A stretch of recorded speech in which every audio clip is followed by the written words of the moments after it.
ਵਿਦੇਸ਼ਾਂ ਵਿੱਚ ਹੋ ਰਹੇ ਸਿੱਖਾਂ ਦੇ ਕਤਲ ਤੇ ਪੰਥ ਸੇਵਕ ਜੁਝਾਰੂ ਸ਼ਖਸੀਅਤਾਂ ਨੇ ਇੱਕ ਸਾਂਝਾ ਬਿਆਨ ਜਾਰੀ ਕੀਤਾ ਹੈ। ਉਨ੍ਹਾਂ ਕਿਹਾ ਕਿ ਕੈਨੇਡਾ ਦੀ ਧਰਤੀ ਉੱਤੇ ਭਾਈ ਹਰਦੀਪ ਸਿੰਘ ਨਿੱਜਰ ਦੇ ਕਤਲ ਤੋਂ ਬਾਅਦ ਕੈਨੇਡਾ ਦੇ ਪ੍ਰਧਾਨ ਮੰਤਰੀ ਜਸਟਿਨ ਟਰੂਡੋ ਵੱਲੋਂ ਇਸ ਵਾਰਦਾਤ ਵਿੱਚ ਇੰਡੀਆ ਦੀ ਸ਼ਮੂਲੀਅਤ ਦੇ ਕੀਤੇ ਖੁਲਾਸੇ ਅਤੇ ਅਮਰੀਕਾ ਵਿੱਚ ਇੰਡੀਆ ਵੱਲੋਂ ਗੁਰਪਤਵੰਤ ਸਿੰਘ ਪੰਨੂ ਦੇ ਕਤਲ ਦੀ ਸਾਜ਼ਿਸ਼ ਰਚਣ ਤੋਂ ਬਾਅਦ ਅਮਰੀਕਾ ਸਰਕਾਰ ਵੱਲੋਂ ਭਾਰਤ ਸਰਕਾਰ ਨੂੰ ਦਿੱਤੀ ਗਈ ਚੇਤਾਵਨੀ ਤੇ ਕੀਤੀ ਗਈ ਕਾਰਵਾਈ ਨਾਲ ਇੰਡੀਅਨ ਸਟੇਟ ਦੀ ਗੈਰ ਨਿਆਇ ਕਤਲਾਂ ਦੀ ਦਹਿਸ਼ਤਵਾਦੀ ਨੀਤੀ ਅਤੇ ਕੌਮਾਂਤਰੀ ਪੱਧਰ ਉੱਤੇ ਲਾਗੂ ਕੀਤੀ ਜਾ ਰਹੀ ਸਿੱਖਾਂ ਦੇ ਕਤਲਾਂ ਦੀ ਯੋਜਨਾਬੱਧ ਮੁਹਿੰਮ ਦੁਨੀਆ ਸਾਹਮਣੇ ਵਿਪਰਤ ਹੋਈ ਹੈ। ਉਨ੍ਹਾਂ ਆਪਣੇ ਸਾਂਝੇ ਬਿਆਨ ਵਿੱਚ ਕਿਹਾ ਕਿ ਸਿੱਖ ਇਹ ਲੰਮੇ ਸਮੇਂ ਤੋਂ ਕਹਿ ਰਹੇ ਹਨ ਕਿ ਇੰਡੀਅਨ ਸਟੇਟ ਧਰਮ ਨਿਰਪੱਖ ਰਾਸ਼ਟਰ ਦੇ ਛਲਾਵੇ ਹੇਠ ਵਿਪਰਵਾਦੀ ਹਿੰਦੂ ਰਾਸ਼ਟਰ ਵੱਲ ਵਧ ਰਹੀ ਹੈ। ਖਿੱਤੇ ਦੇ ਸੰਘਾਤਮਿਕ ਢਾਂਚੇ ਨੂੰ ਇਕਾਤਮਿਕ ਢਾਂਚੇ ਵਿੱਚ ਬਦਲਿਆ ਜਾ ਰਿਹਾ ਹੈ। ਖੇਤਰ ਦੀਆਂ ਕੌਮਾਂ ਦੀ ਆਜ਼ਾਦ ਵਿਲੱਖਣ ਨਿਆਰੀ ਤੇ ਅਡਰੀ ਹੋਂਦ ਹਸਤੀ ਨੂੰ ਮਿਟਾਉਣ ਤੇ ਉਹਨਾਂ ਨੂੰ ਹਿੰਦੂਤਵ ਵਿੱਚ ਜਜ਼ਬ ਕਰਨ ਲਈ ਵਿਧਾਨਪਾਲਿਕਾ, ਨਿਆਂਪਾਲਿਕਾ ਤੇ ਕਾਰਜਪਾਲਿਕਾ ਦੀ ਗੈਰ ਸੰਵਿਧਾਨਿਕ ਵਰਤੋਂ ਕੀਤੀ ਜਾ ਰਹੀ ਹੈ।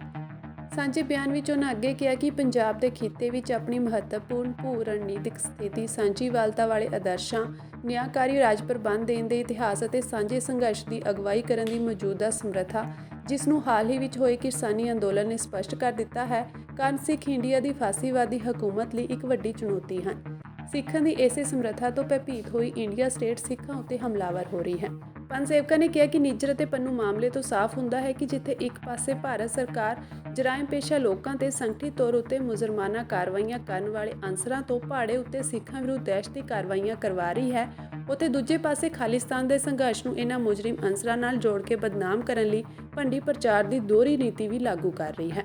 ਸਾਂਝੇ ਬਿਆਨ ਰਾਹੀਂ ਪੰਥਕ ਸ਼ਖਸੀਅਤਾਂ ਨੇ ਕਿਹਾ ਕਿ ਪਾਤਸ਼ਾਹੀ ਦਾਵਾ ਸਿੱਖਾਂ ਦਾ ਜਨਮ ਸਿੱਧ ਕੁਦਰਤੀ ਅਧਿਕਾਰ ਤੇ ਗੁਰੂ ਸਾਹਿਬਾਨਾਂ ਦੀ ਬਖਸ਼ਿਸ਼ ਹੈ। ਆਪਣੇ ਸੁਤੰਤਰ ਰਾਜ ਦੀ ਪ੍ਰਾਪਤੀ ਲਈ ਅੰਤਰਰਾਸ਼ਟਰੀ ਕਾਨੂੰਨਾਂ, ਸੰਧੀਆਂ, ਸਮਝੌਤਿਆਂ ਤਹਿਤ ਸਵੈ ਨਿਰਣੇ ਦੇ ਹੱਕ ਨੂੰ ਲਾਗੂ ਕਰਨ ਲਈ ਲੋਕਤੰਤਰੀ ਤਰੀਕਿਆਂ ਅਤੇ ਆਪਣੇ ਸਿਧਾਂਤਾਂ ਤੇ ਰਵਾਇਤਾਂ ਅਨੁਸਾਰ ਸੰਘਰਸ਼ ਕਰਨਾ ਸਿੱਖਾਂ ਦਾ ਹੱਕ ਅਤੇ ਫਰਜ਼ ਹੈ। ਉਨ੍ਹਾਂ ਕਿਹਾ ਕਿ ਇਸ ਵੇਲੇ ਦੱਖਣੀ ਏਸ਼ੀਆ ਦਾ ਖਿੱਤਾ ਵੱਡੀਆਂ ਸੰਸਾਰ ਤਾਕਤਾਂ ਦੇ ਮੁਫਾਦਾਂ ਦੇ ਭੇਡ ਦਾ ਇੱਕ ਧੁਰਾ ਬਣ ਰਿਹਾ ਹੈ ਅਤੇ ਪੰਜਾਬ ਤੇ ਸਿੱਖ ਇਸ ਕੇਂਦਰ ਵਿੱਚ ਆਉਂਦੇ ਹਨ। ਲੰਘੇ ਸਮੇਂ ਤੋਂ ਕੌਮਾਂਤਰੀ ਖਬਰਖਾਨੇ ਵਿੱਚ ਜਿਵੇਂ ਸਿੱਖਾਂ ਦੀ ਚਰਚਾ ਹੋ ਰਹੀ ਹੈ ਅਤੇ ਪੱਛਮੀ ਤਾਕਤਾਂ ਦੀ ਇੰਡੀਆ ਨਾਲ ਕੂਟਨੀਤੀ ਵਿੱਚ ਸਿੱਖਾਂ ਤੇ ਖਾਲਿਸਤਾਨ ਦੇ ਮਸਲੇ ਕੇਂਦਰ ਵਿੱਚ ਹਨ, ਇਸ ਬਣ ਰਹੇ ਮਾਹੌਲ ਵਿੱਚ ਸਿੱਖਾਂ ਦੇ ਪ੍ਰਭੂਸਤਾ ਸੰਪੰਨ ਦੇਸ਼ ਦੀ ਕਾਇਮੀ ਸਰਬੱਤ ਦੇ ਭਲੇ ਤੇ ਕੌਮਾਂਤਰੀ ਤਵਾਜ਼ਨ ਲਈ ਅਹਿਮ ਸਕਾਰਾਤਮਕ ਭੂਮਿਕਾ ਨਿਭਾਏਗੀ।